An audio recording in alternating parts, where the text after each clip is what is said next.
Assalamualaikum sahabatku semua. Jom pada episod kali ini saya kongsikan pula menu resipi ikan percik. Suatu hidangan lauk yang sangat sesuai untuk dihidangkan bersama keluarga. Resipi kuah percik yang dihasilkan dalam resipi kali ini adalah gabungan daripada beberapa bahan segar dan cara buatnya sangat mudah dan cepat. Rasa yang seimbang dan mempunyai tekstur kuah yang sangat sesuai untuk dihidangkan bersama ikan bakar. So, kalau sahabat-sahabat nak tahu macam mana cara buatnya, stay tune dan jom kita masak.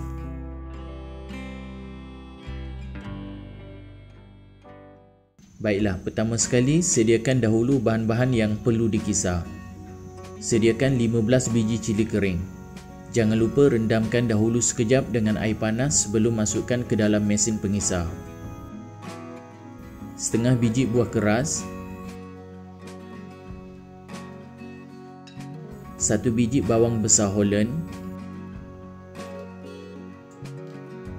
kemudian 5 ulas bawang merah. Boleh gunakan saiz sederhana saja. 4 ulas bawang putih. Masukkan juga lebih kurang 1 inci halia. Dan masukkan 1 sudu besar serbuk ketumbar.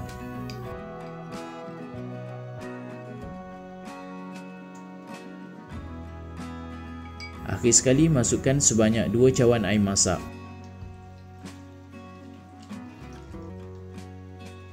Okey, dah masukkan ke semua bahan-bahan tadi. Sekarang kita perlu kisarkan sehingga sehalus yang mungkin.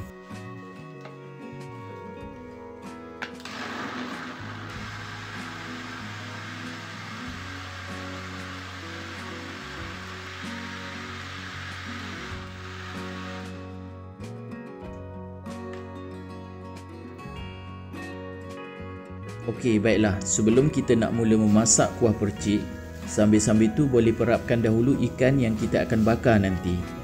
Untuk perapan ikan, saya gunakan perapan garam kunyit seberguna yang telah siap ni.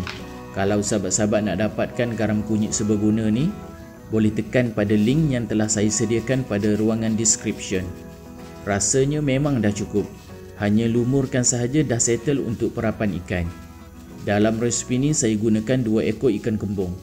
Beratnya lebih kurang setengah kilogram bagi 2 ekor ikan. Dah siap lumurkan perapan tadi, bolehlah ketepikan dahulu sekejap. Sekarang kita dah boleh mula untuk memasak kuah percik. Masukkan ke semua bahan-bahan yang telah dikisar halus tadi ke dalam kuali. Kemudian masukkan sebanyak 2 cawan santan segar.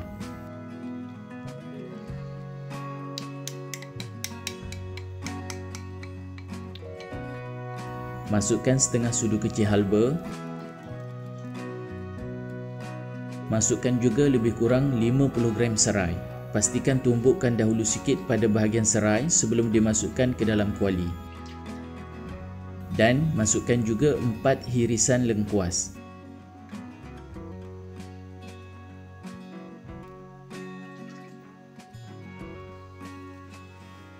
Sekarang dah boleh mula hidupkan api.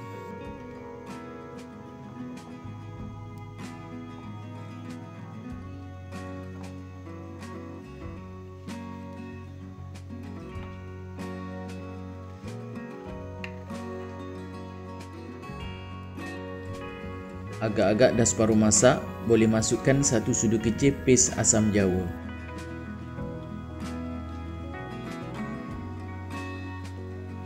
Kemudian masukkan garam, gula dan boleh masukkan juga serbuk perasa jika suka. Bahan-bahan perasa ni sahabat-sahabat boleh masukkan mengikut kesesuaian cita rasa masing-masing lah.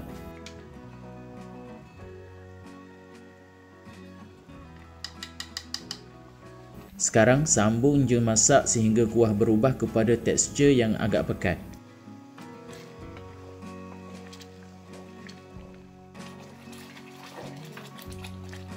Okey, bila teksturnya dah berubah menjadi pekat macam ni, bolehlah tutupkan api dan ketepikan dahulu. Okey, baiklah. Sekarang kita masuk pula bahagian cara nak bakar ikan yang telah kita perapkan tadi. Boleh lapikkan dengan daun pisang dan sapukan dahulu dengan sedikit minyak masak.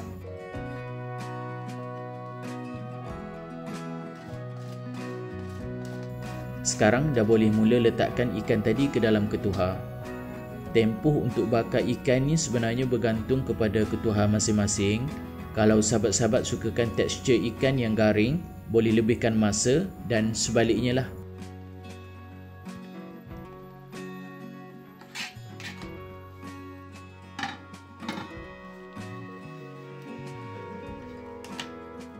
Okey, sebelum ikan masak sepenuhnya, kita sapukan dahulu sedikit kuah percik yang telah siap masak tadi.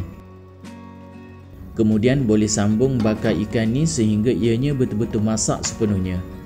Tujuan kita sapukan sedikit kuah percik tadi adalah bagi menaikkan lagi aroma dan mewujudkan tekstur berkaramel pada ikan bakar.